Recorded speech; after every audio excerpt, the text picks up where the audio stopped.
മാതാപിതാക്കൾ സമ്മതിച്ചില്ല.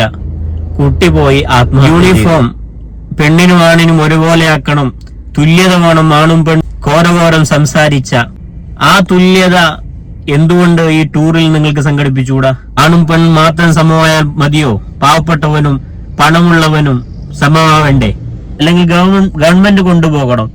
അല്ലാത്ത ഈ ഉഡായിപ്പ് നാടകം നാം അവസാനിപ്പിക്കണം. അസ്സലാമു അലൈക്കും വറഹ്മത്തുള്ളാഹി. കബീർ റഹ്മാൻ ബോവിക്കാനാണ്.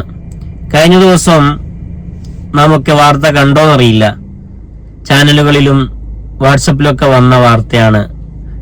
പാലക്കാട്ടുകാരൻ 5ാം ക്ലാസ് വിദ്യാർത്ഥിയായ റിദിൻ തൂങ്ങി മരിച്ച ഒരു വാർത്ത.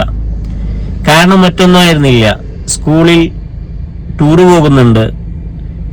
അപ്പോ യാത്ര പോകുമ്പോ ഈ കുട്ടിക്ക് ടൂർ പോകാൻ വലിയ ആഗ്രഹമാണ്. മാതാപിതാക്കളോട് ചോദിച്ചപ്പോ മാതാപിതാക്കൾ സമ്മതിച്ചില്ല. കുട്ടി പോയി ആത്മഹത്യ ചെയ്തു. ഈ വാർത്ത പല ചാനലുകളും കാണാൻ നടിച്ചു. പല ആളുകളും ആ വിഷയം അത്ര ഗൗരവമായിട്ട് ഗൗനിച്ചില്ല. ഈ വാർത്ത കണ്ടപ്പോ എനിക്ക് ചില ചോദ്യങ്ങൾ നാം ചർച്ച ചെയ്യണമെന്ന് തോന്നിയതുകൊണ്ടാണ് ഇങ്ങനെ ഒരു വീഡിയോ. അത്തരമൊരു അനുഭവം അനുഭവിച്ച ഒരു കുട്ടി തന്നെയാണ് ഞാനും. പണ്ട് സ്കൂളിൽ പഠിക്കുമ്പോ ചിലപ്പോ മാതാപിതാക്കള് നമ്മെ അനുവദിക്കാത്തത് കൊടുക്കാനുള്ള ഫീസ്, ടൂറിന് കൊണ്ടുപോകുമ്പോ കൊടുക്കാനുള്ള പൈസ കയ്യിലില്ലാത്ത കാരണം കൊണ്ടായിരിക്കാം. പക്ഷെ സ്കൂളിലെ തന്റെ കൂട്ടുകാരൊക്കെ ടൂർ പോകുമ്പോ എനിക്ക് മാത്രം പോകാൻ പറ്റുന്നില്ല, പൈസയില്ല എന്നുള്ള, പണമില്ല എന്നുള്ള കാര്യമൊന്നും ചിന്തിക്കാൻ ആ പ്രായത്തിൽ പറ്റൂലല്ലോ. എന്റെ മാതാപിതാക്കൾ എന്നെ വിടുന്നില്ല, എന്റെ കൂട്ടുകാരൊക്കെ ടൂറിന് പോകുന്നുണ്ട് എന്ന വേദന അനുഭവിച്ച ഒരു വ്യക്തി എന്ന നിലക്ക്, പ്രിയപ്പെട്ടവരെ, കഴിഞ്ഞ വർഷം അല്ലെങ്കിൽ നമ്മുടെ യൂണിഫോം പെണ്ണിനും ആണിനും ഒരുപോലെയാക്കണം, തുല്യത വേണം, ആണും പെണ്ണും തുല്യത വേണം എന്നൊക്കെ പറഞ്ഞ് ഘോരഘോരം സംസാരിച്ച, അതിനുവേണ്ടി വാർത്താ സമ്മേളനങ്ങൾ വിളിച്ച ആളുകൾ ഇവിടെ ഉണ്ടായിരുന്നു. ആ തുല്യത എന്തുകൊണ്ട് ഈ ടൂറിൽ നിങ്ങൾക്ക് സംഘടിപ്പിച്ചുകൂടാ?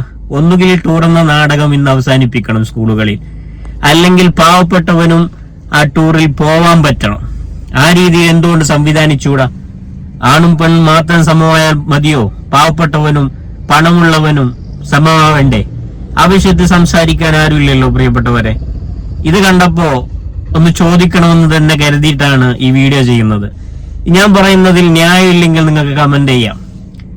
എന്തുകൊണ്ട് സ്കൂളിൽ നിന്ന് ടൂർ എന്ന പേരിൽ സംഘടിപ്പിക്കുന്ന ഈ നാടകത്തെ നമുക്ക് ജനകീയമാക്കണമെങ്കിൽ, തുല്യത വരുത്തണമെങ്കിൽ, ആൺപെൺ തുല്യത മാത്രമല്ലല്ലോ വരേണ്ടത്.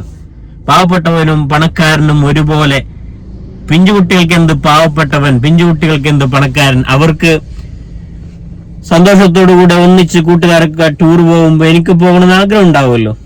അത്തരം പോകാൻ പറ്റാത്ത പാവപ്പെട്ട കുട്ടികളെ തെരഞ്ഞുപിടിച്ച് സ്കൂൾ കൊണ്ടുപോകണം, അല്ലെങ്കിൽ ഗവൺമെന്റ് കൊണ്ടുപോകണം. അല്ലാത്ത ഈ ഉഡായിപ്പ് നാടകം നാം അവസാനിപ്പിക്കണം. അവിടെയും നമുക്ക് തുല്യത വേണം. പാവപ്പെട്ടവന്റെ കുടുംബത്തിൽ പണമില്ലാത്തതാണ്, അവരൊന്നും തെറ്റ് ചെയ്തുകൊണ്ടല്ല, അവർക്ക് ജോലിയില്ല, അല്ലെങ്കിൽ പണം, അതിനുള്ള സാഹചര്യമില്ല. നാളെ ടൂറ് പോയിട്ട് വന്നിട്ട് അടുത്തിരിക്കുന്ന കുട്ടി, ബെഞ്ചിൽ തൊട്ടടുത്തിരിക്കുന്ന കുട്ടി ടൂറ് പോയ സംഭവങ്ങളും ആ ടൂറിൽ സംഭവിച്ച കണ്ട അനുഭവങ്ങളും ഇങ്ങനെ പറയുമ്പോ ഏത് കുട്ടിക്കാണ് മാനസികമായി വിഷമില്ലാതിരിക്കുക? അത്തരം ഒരു വിഷമത്തോടു കൂടിയായിരിക്കും ആ പാവപ്പെട്ട കുഞ്ഞുമോൻ റിദിൻ പോയി മരണപ്പെട്ടിട്ടുണ്ടാകുക. ആ കുടുംബത്തിന് ശാന്തി ഉണ്ടാകട്ടെ, സമാധാനം ഉണ്ടാകട്ടെ എന്ന് നമുക്ക് പ്രാർത്ഥിക്കാം. ഇനിയെങ്കിലും ഇത്തരം വിഷയത്തിൽ നല്ലൊരു ചിന്ത നമുക്കുണ്ടായിക്കൂടെ?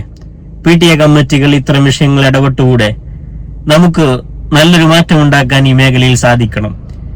നാം അനുഭവിച്ച, ഇന്ന് ആ കുട്ടി അനുഭവിച്ചതുപോലെ ഒരനുഭവം പണമില്ലാത്തതിന്റെ പേരിൽ സ്കൂൾ ടൂറിന് പോകാൻ പറ്റാത്തൊരവസ്ഥ ഒരു കുട്ടിക്കും വരാതിരിക്കണം.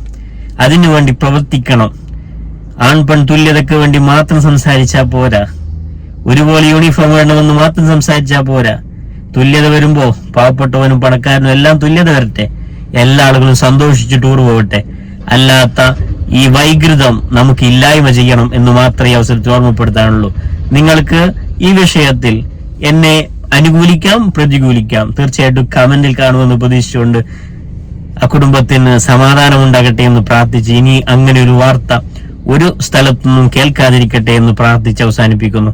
അസ്സലാമു അലൈക്കും വറഹ്മത്തുള്ളാഹി വബറകാതുഹു.